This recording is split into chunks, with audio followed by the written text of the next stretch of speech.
que estas virtudes se expresan en los principios de su eterna ley.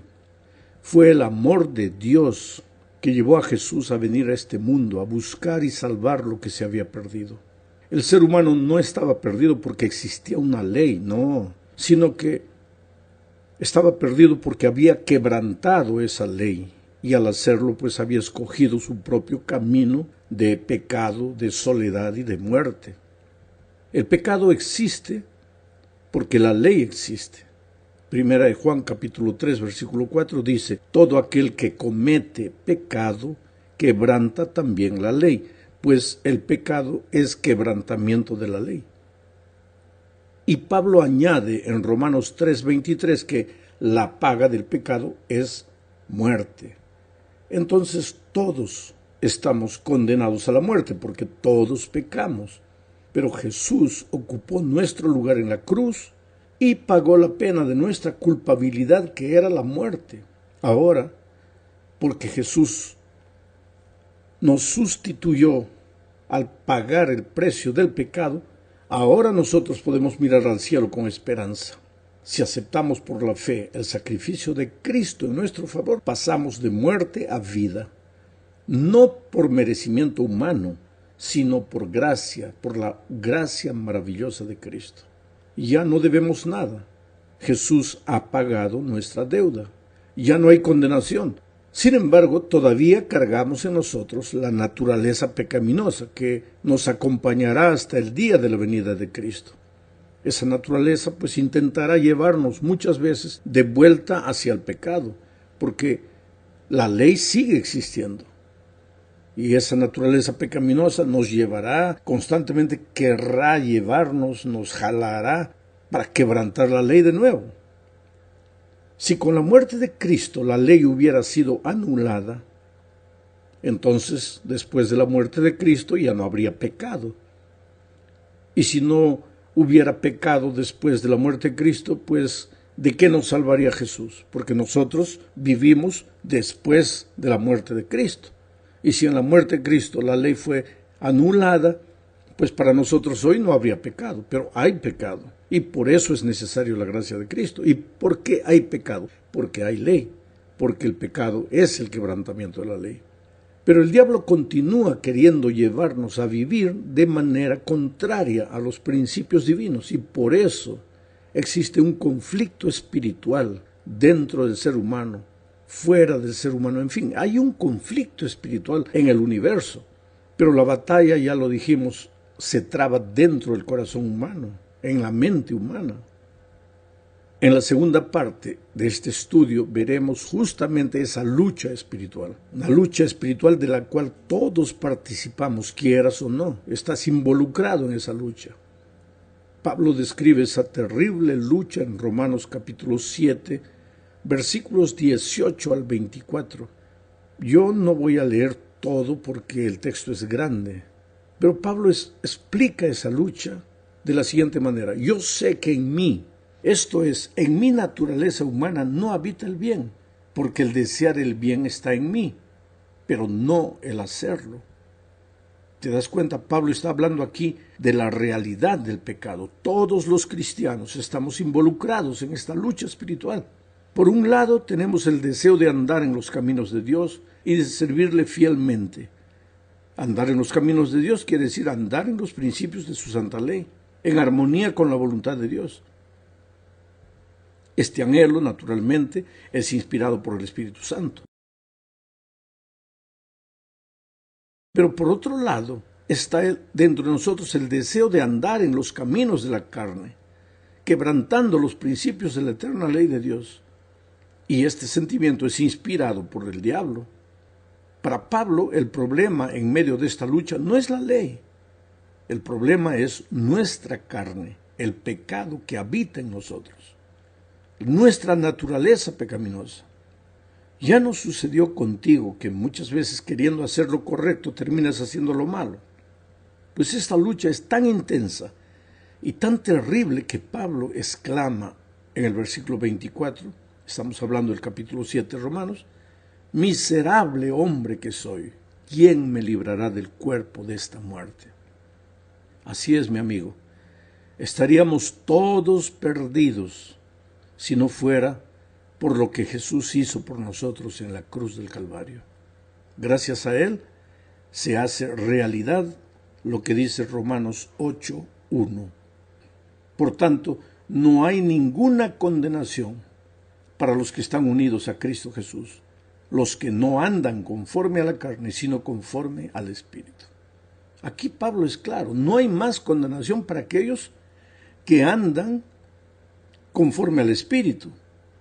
Pero claro que sí hay condenación para los que andan conforme a la carne. ¿Y quiénes andan conforme a la carne? Aquellos que no quieren ser dirigidos por el Espíritu, aquellos que viven quebrantando los eternos principios de la santa ley de Dios. Pero percibe, el apóstol es claro, dice, ahora ya no hay pues más condenación. No dice, ya no hay ley, dice, ya no hay condenación. Y eso únicamente para los que andan conforme al Espíritu, para los que están en Cristo Jesús. El problema es que muchos cristianos, al sentir esta lucha terrible dentro de sí, no entienden la causa del conflicto, se confunden, y pues como sienten ese conflicto le echan la culpa a la ley. Y creen que la ley ya no debe existir, porque existe el conflicto por causa de la ley. Por eso Pablo, antes de describir la lucha en Romanos 7, 15 al 24, habla de la ley en los versículos 1 al 14 del capítulo 7. Tampoco voy a leer todos estos versículos por causa del tiempo, pero hay dos asuntos claves en este texto, del versículo 1 al 14. El primero declara que la ley no es ningún problema, no hay nada de malo con la ley. Podemos decir entonces que la ley es santa y que el mandamiento es santo, justo y bueno, dice el versículo 12. Amigo querido, el problema no es la ley. El problema es el pecado que nos lleva a la muerte. Ahora, el otro asunto de suma importancia que Pablo destaca en este texto de los versículos 1 al 14 es que la ley no puede salvarnos del pecado y de la muerte.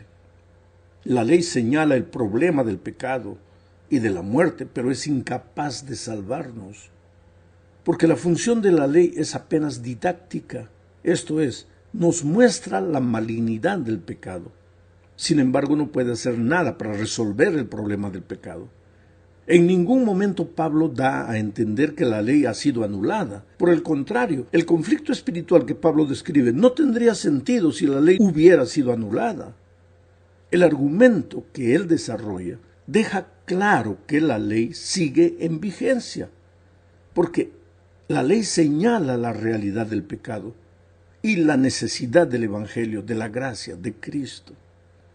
El versículo 7 de Romanos 7 dice, ¿qué diremos pues? ¿La ley es pecado?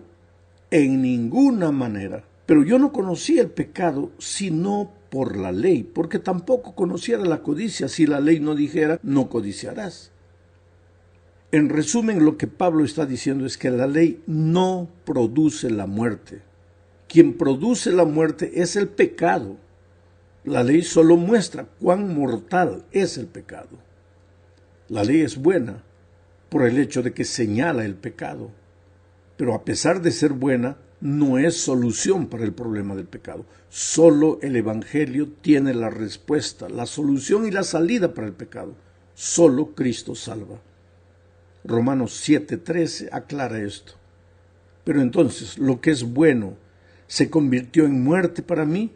De ninguna manera.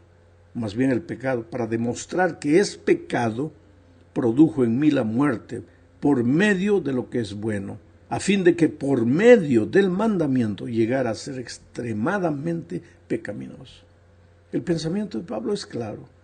Veamos ahora lo que sucedió con la ley después de la resurrección de Cristo. Muchos cristianos, esta es la tercera parte, muchos cristianos creen que después de la muerte de Cristo la ley ya no tiene validez. Pero en realidad, aún sin decirlo, no se refieren a toda la ley, sino solamente al sábado. Porque sería inconcebible que un cristiano robara o matara. Esos mandamientos sí tienen validad, pero el sábado ya pasó, es lo que dicen. Ya fue anulado con la muerte de Cristo. argumentan ellos. Más todavía, en realidad, ellos no dicen que el sábado fue anulado, sino que fue reemplazado por el domingo en homenaje a la resurrección de Cristo. Para eso, naturalmente, ellos citan algunos versículos de la Biblia, como por ejemplo Juan 20:19, donde se dice que la noche de ese mismo día, el primero de la semana, los discípulos estaban reunidos a puerta cerrada en un lugar por miedo a los judíos. En eso llegó Jesús, se puso en medio y les dijo: la paz sea con ustedes. Ahora, hermanos sinceros que ya no creen en la validez del sábado, argumentan que Cristo ya había resucitado y que ahora los discípulos estaban reunidos para celebrar la resurrección, el primer día de la semana. Pero el texto no dice eso. Lo que en realidad dice es que ellos estaban reunidos allí con las puertas trancadas por miedo de los judíos. El motivo de la reunión era el miedo, estaban como que escondidos. No estaban celebrando la resurrección de Cristo en el primer día de la semana. Otro de los textos que se usa para argumentar que ahora el domingo es el verdadero día de reposo, en homenaje a la resurrección, es Hechos 27. Y ese texto dice: el primer día de la semana los discípulos se reunieron para partir el pan, y Pablo estuvo enseñándoles, pero como tenía que salir al día siguiente, alargó su discurso hasta la medianoche. Aquí el argumento es que los discípulos partían el pan el domingo para celebrar la resurrección de Cristo. Pero el texto, por ejemplo, Hechos 2:46, dice que todos los días se reunían en el templo y partían el pan en las casas y comían juntos con alegría y sencillez de corazón. Todos los días. No era solo los domingos, sino todos los días. El otro texto es 1 Corintios capítulo 16:2. Cada primer día de la semana, dice el texto, cada uno de ustedes ponga algo aparte, según lo que haya ganado, y guárdelo, para que no se tengan que recoger las ofrendas cuando yo esté allí. Aquí el argumento es que los cristianos recogían las ofrendas los domingos porque estaban reunidos para celebrar la resurrección de Cristo. Pero ¿quiere decir que el domingo había sustituido el sábado? ¿Eso es lo que quiere decir este versículo? No, claro que no. Todos estos versículos, más allá de describir algunas oportunidades en las que los creyentes se reunieron por diversas razones, una vez para partir el pan, otra vez para recoger las ofrendas, otra vez por miedo a los judíos, estaban reunidos el domingo por diferentes razones que no era celebrar el día de reposo. Estas reuniones no indican que fuesen cultos de adoración celebrados el primer día de la semana que había reemplazado al séptimo día, que era el sábado. Claro que no. El sábado siguió siendo el día de reposo en el Nuevo Testamento. Esta es la cuarta parte del estudio. Empecemos por Jesús. Lucas 4:16 dice: Jesús fue a Nazaret, donde se había criado, y en el día de reposo entró en la sinagoga como era su costumbre, y se levantó a leer las Escrituras. Esta entrada a la sinagoga en el sábado no fue un asunto incidental, sino que era su costumbre. Jesús guardaba el sábado. Después de la muerte de Cristo, sus discípulos continuaron guardando el sábado. Lucas 23, 55 y 56 dicen: acompañaron a José las mujeres que habían venido con Jesús desde Galilea y vieron el sepulcro y cómo fue colocado el cuerpo. Después regresaron a su casa para preparar especias aromáticas y ungüentos y descansaron en el día del reposo conforme al mandamiento. Aquí puedes ver que Jesús ya estaba muerto, ya estaba enterrado, y sus discípulos continuaban guardando el sábado conforme al mandamiento. Más todavía, cuando Lucas registró este hecho, ya habían pasado 20 años de la muerte y de la resurrección de Cristo. Y Lucas dice, conforme al mandamiento. Es porque 20 años después de la muerte de Cristo todavía se guardaba el sábado. Si leemos todo el libro de los Hechos, veremos que los apóstoles guardaron el sábado. Voy a mencionar solo un texto, Hechos 18:4. Y todos los días de reposo debatía en la sinagoga y lograba persuadir a judíos y griegos. Muchos dicen que Pablo iba a la sinagoga los sábados porque solo los sábados podía encontrar reunidos a los judíos y querían evangelizarlos. Pero el texto menciona a los griegos y los griegos no guardaban el sábado. Entonces, lo que Pablo hacía era reunirse con hermanos cristianos, judíos y griegos en el día de reposo, porque el sábado seguía siendo el día sagrado del Señor. No hay duda de que el sábado es el día de reposo instituido por Dios desde el Edén. Cristo lo guardó, sus discípulos también lo guardaron. Es verdad que hay muchos cristianos sinceros que no han logrado entender esta verdad y debemos amarlos y enseñarles con humildad el plan de Dios para su vida. Pero ahora llegamos al fin de este estudio hablando del intento de cambiar el día de reposo. ¿Cómo es que de repente de guardar el sábado pasó la cristiandad a guardar el domingo? Aquí entramos de nuevo al gran conflicto entre Cristo y Satanás. Mira, el diablo siempre tergiversa la palabra de Dios. En el jardín del Edén, Dios había dicho, si comieres del fruto, ciertamente moriréis. Ahí viene el diablo y dice, no moriréis.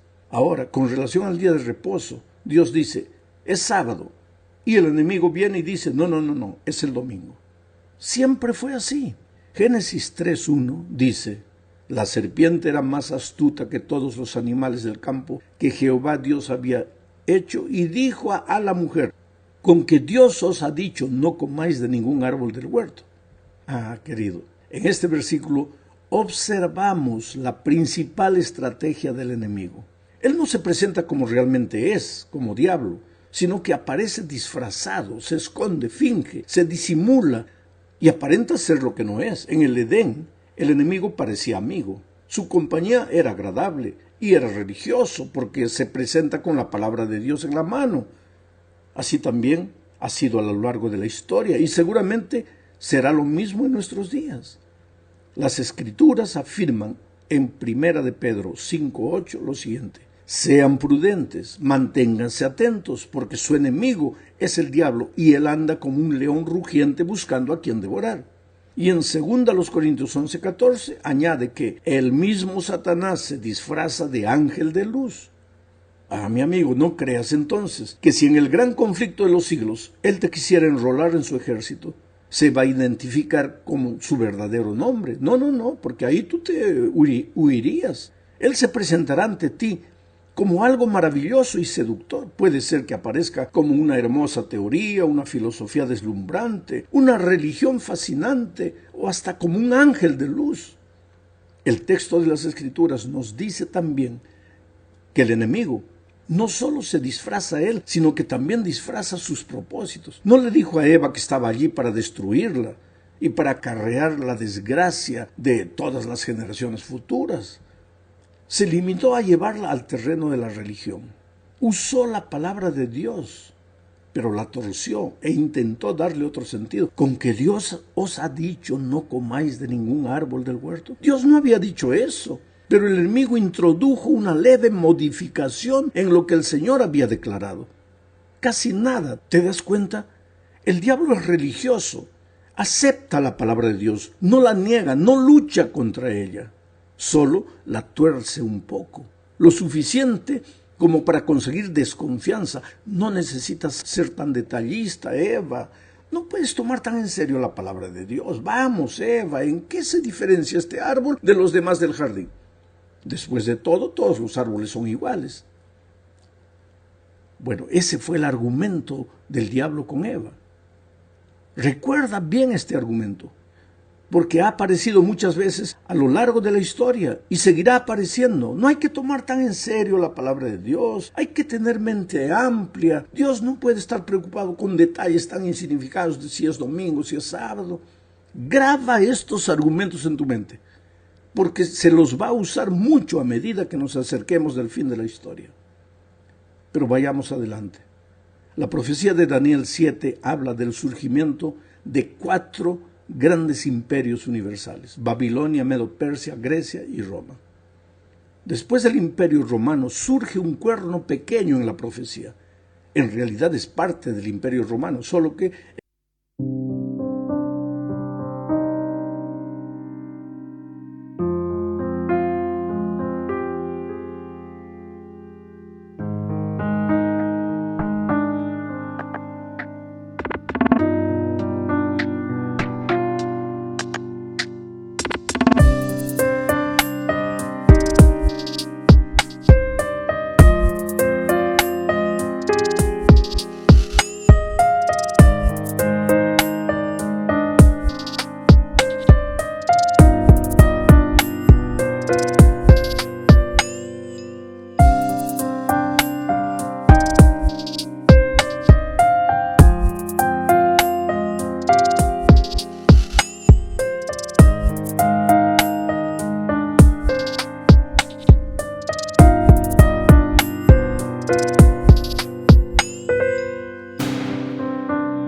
En una fase posterior y con características religiosas. ¿Qué podría ser este poder religioso simbolizado por el cuerno pequeño? Este poder que surgió directamente de Roma y hasta hoy, hasta el día de hoy, todavía es parte de Roma. Daniel 7:25 describe que este poder religioso intentaría hacer lo siguiente: blasfemará contra el Altísimo y quebrantará a sus santos y hasta intentará cambiar los tiempos y la ley, pues le serán entregados durante un tiempo y tiempos y medio tiempo. Ahora, yo te pregunto, ¿qué poder terrenal puede realmente cambiar la ley de Dios? Ninguno. Sin embargo, este poder religioso simbolizado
pequeño, que nació de Roma, este poder religioso se atribuye la prerrogativa de tener autoridad para cambiar la ley.